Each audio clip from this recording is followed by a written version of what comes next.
Caiu um avião pequeno comercial com 14 pessoas dentro lá em Manaus. As 14 pessoas morreram.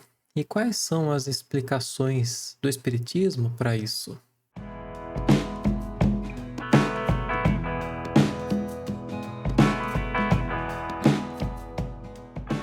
Antes de mais nada, o que eu gostaria de dizer mesmo é minhas condolências às famílias das vítimas. Eu sei que deve ser super difícil passar por isso. Não importa o quanto a gente sabe como espíritas que a vida continua, que não acaba tudo ali. Mas é claro que é difícil, tem as dificuldades da vida, tem a dificuldade do desligamento, um desligamento repentino, né? Então é um momento dolorido sim, é um momento sofrido sim, e há um luto aí. Antes que qualquer médium, qualquer pessoa, seja quem for, venha se pronunciar, né? Venha falar qualquer coisa, que espírito veio dizer que é porque na vida passada fez isso, fez aquilo, né? Eu peço que tome cuidado e lembre-se que já teve médium processado por isso e eu apoio quem fez o processo, porque isso foi no caso daquele acidente lá de 2009, né? Onde um médium, dito médium aí, saiu para dizer que é porque aquelas pessoas que morreram naquele acidente tinham sido lutadores, tinham sido guerreiros, alguma coisa assim numa vida, que matavam as pessoas com fogo e por isso elas morreram ali daquele jeito. Isso não é espírita, isso não é humano, isso não é sensível, isso não é inteligente, tá? Então, antes de mais nada, tome muito cuidado. Cuidado com o que vocês dizem quando estão falando em nome do Espiritismo, porque falar em nome do Espiritismo sem ter estudado o Espiritismo, e o Espiritismo se estuda em Kardec, é uma responsabilidade muito grande com o que se fala e com as pessoas que ouvem, tá bom?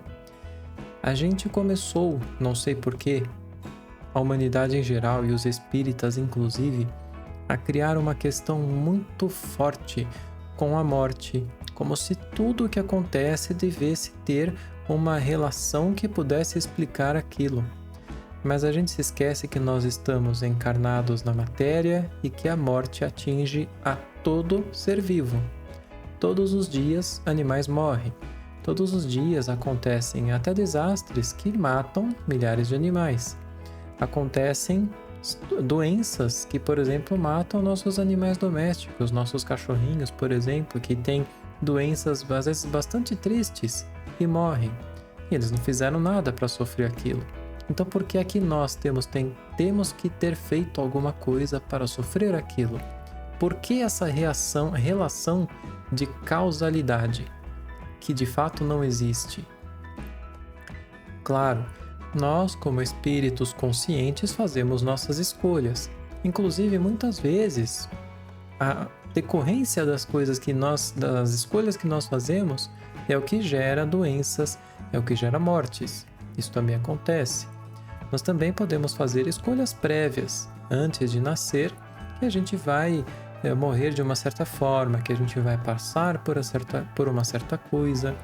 Agora, pressupor que um acidente de avião, onde, se for por escolha, todo mundo escolheu estar ali naquele lugar, naquele momento, todo mundo junto para passar por aquilo, ou que Deus, um Deus vingativo, que cobra dívidas das pessoas, iria juntar de uma forma assim incrível todas aquelas pessoas que numa outra vida foram soldados, que fizeram isso e aquilo para estar naquele momento, naquele avião, e só eles que morreram e os outros não.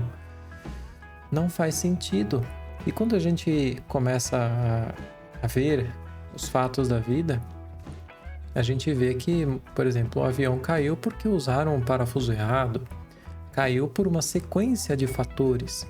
Caiu, às vezes, por conta da escolha de um profissional, de um piloto, que não foi responsável o suficiente e que resolveu sair com o avião, mesmo sem checar a quantidade de combustível. Isso já aconteceu no passado.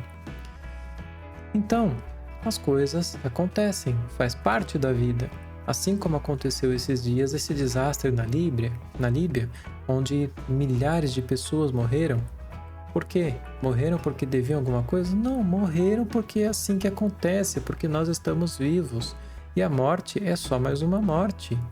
Nós vamos passar por ela, nós vamos aprender com ela, nós vamos colher experiências e a gente vai nascer de novo e vai continuar a nossa vida.